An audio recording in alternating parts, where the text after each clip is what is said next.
My name is Joe Donazzi. I am one of the leaders of TQ Voices. My pronouns are she, her. I am a transgender woman, and No according shit. to the current fascistic regime, that may alone makes me an enemy of the state. I am non-binary, and a question people often ask me is, how does my wife, this is my wife, Hi. she's lovely, how does my wife refer to me when speaking to others? Am I her husband? Am I her wife? Am I her husband, wife, or partner? How do you refer to me? And I thought, well, why not ask you? Hi. Yeah, no, I normally call them my wife. And that's mostly because I am as girly as they come. I look cis female and I am cis female, which generally tends to mean that if I use partner, everyone immediately jumps to making a set of assumptions about me and about my queerness and about my experiences that is sometimes safer. So, like in particularly professional contexts, I'll normally use partner until I basically vetted people and gone, cool, using wife is not in fact going to cause an explosion. But equally, I like being able to go, look, I'm more girly, and everyone sort of expects a certain set of things from me, and then at exactly the right and normally just the funniest moment I can find, going, wife, watching it impact, and watching the eyes of a middle-aged man go. It's very, very enjoyable. And I don't mind. People have asked, is it dysphoric for me? Majority of the time, no. I think I've heard the phrase, what? any boy can be a baby girl, but it takes a man to be a wife. And it's also, it is understandable. And I think gender and these terms are very flexible. And I think people sometimes get very, very attached to what it has to mean. I've referred to myself as your wife. I've referred to myself as husband, but I say I'm... Okay, enough of that. Like, what did they just say? Like, what were they talking about? I love that they said people like to get attached to identities, or you guys just threw out like a billion identities and like confusing. I think you're confused. First off, welcome back to the channel. We're going to do another good one today. Laughing at these what? I don't even know. I just think people need to feel special. That's what I think. I actually think people have to make up all these things. So if you're non-binary, then how can your partner be called your wife? Because isn't husband and wife in the binary space, or in the straight, I guess not straight. I guess, I call my wife, and I'm a female, but I mean, it's confusing, but I'm trying not to confuse you, right? Like, I mean, I guess in reality, we are lesbians, but the thing that's so funny is that, lesbians do call themselves wife, and wife, but like, do non-binary do that? See what I mean? It's literally going around in circles. And like, anyway, they just said it. They want to confuse you. They actually want to confuse you. It is the thing they get off on. It's their fetish. They have a fetish for it. They're fetishizing the whole LGBTQIA poo poo space, and everyone has to be better than the next person. Everyone has to push the boundaries more than the next person. Everyone has to be the first to do whatever they're doing, and so on and so forth. And that, actually, I hope I didn't give you a headache, because I got like a couple more to do here. So with that, let's move on. Thanks, you guys, for liking, subscribing, getting the belly ringy thing to know that I'm coming on, and all the things that happen here on YouTube. And let me remind YouTube, I'm a transsexual. I transitioned 32 years ago. And guess what? I get to have a say-so in this conversation. So please, I just beg of you, please just stop. Just, I know there's people coming at me here. I get it. But, if you want to make this a fair platform, you've got to give me an opportunity to have a different opinion here. So thank you. I appreciate that. Okay, let's move forward to the next one, because this one is actually going to blow your mind as well. This two gender thing is just, it's getting totally out of control. This weekend I was getting shoes. I was at the mall getting shoes, and I got these shoes. Okay, I bring them up to the worker. I was like, hey, could I get an 8.5 in this? And they were like, sorry, do you mean 8.5 in men's or women's? Men's or women's? Really? Like, my freaking feet can't even be non-binary. My feet don't even have genitals, okay? What? So it's just crazy. My feet don't have genitals. What are you talking about? You people are insane. Sorry, buddy, but the world is binary. Okay, you want to be non-binary, whatever that means to you. Just don't have the whole rest of the world can't participate in your lunacy. Sorry, but no, people aren't going to make non-binary shoes, or maybe they are, and then you could just buy the non-binary shoes. But that being said, the majority of the world is going to make male and female because that's how it works. When I get asked what shoe I want size, I say men's, just so you know. And most people do. So I don't know what you're spinning out on. Again, they're spinning out on this stuff that to make it a big deal. I can't exist because I'm non-binary. That's your choice to be non-binary. Okay. It's not a real thing. It's a choice to identify as. There's no such thing as non-binary in the actual real scientific sense of biological space. So if you don't want to go buy a pair of shoes because the dude selling you the shoes, okay, is going to ask you, the thing he needs to ask you in order to sell you the shoes is, do you want male or female size? Don't go buy shoes, okay? And figure it out and do it on the internet where you don't have to see anybody. And because that's really, anyway, I'm not going to get into it because it's just going to turn into it's just spinning. They want to spend. They just want to. I just, no other thing I can think of. Okay, this one is so great. I found this couple. They are like therapists or something, or like life coaches or one of those kind of scammy things. And they just say the most insane stuff, you guys, just insane. So this one really stuck out to me because it's actually absurd. How to be the best ally for trans people? Pretend you're trans. Next time you're in a restaurant, ask the host, "Hey, I'm trans. Which bathroom do I use?" In a clothing store, ask, "I'm trans. Am I allowed to shop here?" Buying plane tickets? "I'm trans. Will the TSA let me through without a strip search?" In a hotel lobby, "I'm trans. Am I safe here or should I sleep in my car?" At a doctor's office?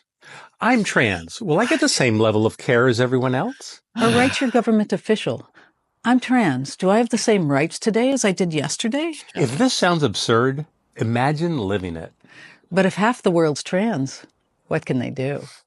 If this sounds absurd, try living it. They're not even trans. So what are you talking about? The guy says he's not a gay man, but you know, we all have a little bit we have a little bit of an opinion about that. And the thing that is so bizarre to me is that you would say something so insane as to pretend you're trans. And then I started to think, wow, a lot of people are pretending they're trans now, aren't they? I really think that. And then these weirdos are like, am I safe in the hotel or should I sleep in my car? Oh, like sleeping in your car is safer than being in the hotel, you wingnut. Or also like going shopping. Do you help trans people here? Like most trans people who are actually really trans and have gender dysphoria don't want people to know they're trans. So they don't want to walk into the shopping mall and be like, is this place trans friendly? And then like everyone knows you're trans. Like this is how insane the whole space has gotten, you guys. It's just, I hope you're really seeing what I'm trying to show you here. The absurdity of it all. Okay. Absurdity, insanity, co-opting of space. It is now some kind of thing that is hip and cool to be trans. And if half the world, that's what they said, if half the world was trans, what are you talking about? If half the world became trans, we are screwed. We are so screwed. It's not even funny. So why don't you calm your little butts down, whatever you are, therapists, or you should lose your license. Actually, that's what I think. Okay, this one is going to be really good. You're going to love this one. My name is Joe Donazzi. I am one of the leaders of TQ Voices. My pronouns are she, her. I am a transgender woman, and No shit. to the fascistic regime, that alone makes me an enemy of the state. I realized I was transgender when I was 30 years old. I was not lucky enough to figure it out early. It took me 7 years to feel secure and knowledgeable enough to actually begin my transition. I only felt able to, thanks to the support of my wonderful partners, access to the consent-based healthcare that, despite everything, still somehow makes the United States one of the best places in the world to be trans, and the gradual acceptance of society. In other words, the community. that I was blessed enough to be able to have at my back. When I came out 3 years ago, things were getting better. Now I find myself the target of one of the most focused genocidal campaigns in recent American history. On day one, Donald Trump declared my existence an abomination in the eyes of the law. Yeah, in right. 72 hours, I lost more rights Nope. than trans people have gained in the last 50 years. Okay, buddy. Okay, buddy. I'm going to have to totally push back on you here. First off, let me tell you something, Mrs. You know what? BS. You have the rights you lost is because people like you, a fascist regime. I live in a fascist country. Oh, yeah. So the government's really going to want to help you because you're literally indoctrinating young people to become communist, fascist, Marxist, U.S. hating people. So yeah, sure, they're going to give you all kinds of rights. Secondly, you got rights. You can do whatever you need to do in this country as an adult. So stop acting like you don't have any health care. That is ridiculous. What's happening is they are now pulling back on puberty blockers for kids, letting kids be trans people and having surgery and hormones, and they're putting a cap on all this nonsense that's happening. But hey, you know what? If you don't have the money to transition, sorry, all of us had to do that back in the day, okay? And I'm still here, pretty much paying for my own medical, okay? So what happened was a lot of insurance companies aren't going to be dishing it out for you anymore. You caused that. You're responsible for that. Nobody else, because I and many of us fought to get this into an insurance space as a medical condition. And then you came along. It's not a disorder. Anyone can be trans. Why would insurance pay for something that's not a medical disorder? Answer that, Mrs., ma'am. Answer that. Because you can't, okay? So stop indoctrinating people into your fascist regime, okay? Because you're the fascist, not this country. And if you don't like, you contradicted yourself as well. You're just like, in this fascist regime, but then it's the best place to live. Like, you people are just nuts. You're nuts and you're gross and you need to move on. And like, oh my God, it's just embarrassing. I'm not playing the whole thing because that one is just that one rubs me the wrong way, as you can pretty much see.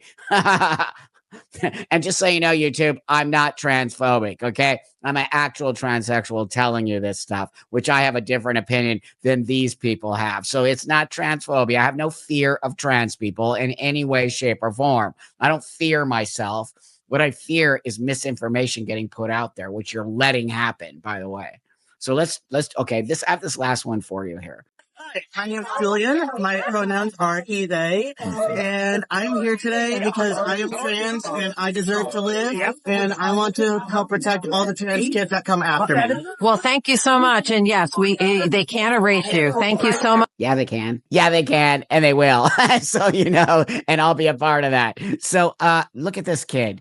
This is obviously a trans kid, so they're under 18. I don't know how old they are. Look at all the buttons. Look at the thing around the neck, okay? And then what did they say? They want to stay alive, and wait, hold on. I'm sorry. I got to replay this 1 second here. Hold on. Hi, my name is Julian. My pronouns are he, they. My pronouns are he, they, of course, because you can't figure out who you actually are. And I'm here today because I am trans and I deserve to live. Because I am trans, identity choice, not medical disorder, and they deserve to live. But you're alive. You're alive. No one's trying to take you out. No one's here to disrupt that. You're literally alive, and you literally get to say you're trans, and you literally get to say he, they. So what am I missing? And I want to help protect all the trans kids that come after me. Of course you do, because you want to indoctrinate a bunch of other ones coming behind you. But on my watch, that's not going to happen. And then the lady filming. Well, thank you so much. And yes, they can't erase you. Thank you so much. They can't erase you. Watch. Just watch. We're going to help you, little kiddo. All of us here are going to help you, little kiddo, to understand that you're not trans and you're not a he, they. You're just a kid dealing with whatever, because the buttons and all the little trans stuff makes me know that it's just a party for you. And you're not struggling with stuff. You're struggling to fit in to a group of people. It's so obvious, because actual real transsexual people don't go around flying the flag and wearing the buttons and telling everybody that they're trans like it's a big party. Okay. So with that, it's just obnoxious, and it's just sad for me to see the young people just get indoctrinated into this thought process that, it's just gonna, we all know it. We all know it. All of us adults in the room know it. We can read the room, and the adults know this is just going to turn out so bad in the end. And all of us sitting here screaming, yeah, red flag. Like, we're just going to be, the worst part about it is we're all going to be like, told you so. Nobody wants to say that. I don't want to say I told you so. That's a horrible thing to ever have to say. But we know in the back of our heads, we're all going to be like, I told you so. And it's just going to be a nightmare. So thanks for joining me today. I appreciate you all so much. Let's just keep, like I said in the last one, chipping at it, right? And let's just keep sort of putting this out there and getting whatever we need to do to get to one person at a time who realizes I'm not trans. I'm just a kid who wants to belong to some group of people. And so if it was that simple, nobody would care that you were trans. But it goes from that to my body, to I have surgery, to I need hormones, to I need another surgery, to blah, blah, and it keeps moving on, okay? So dysphoria is a very horrible place to be in. It's not fun, and you have to realize the commitment you're taking on when you do this. So thanks, everybody, for supporting the channel. Thanks for liking, subscribing, commenting, getting all of this out there to people who might need to see it. I appreciate you all, and I'll see you guys all on the next one. Have a great rest of your day.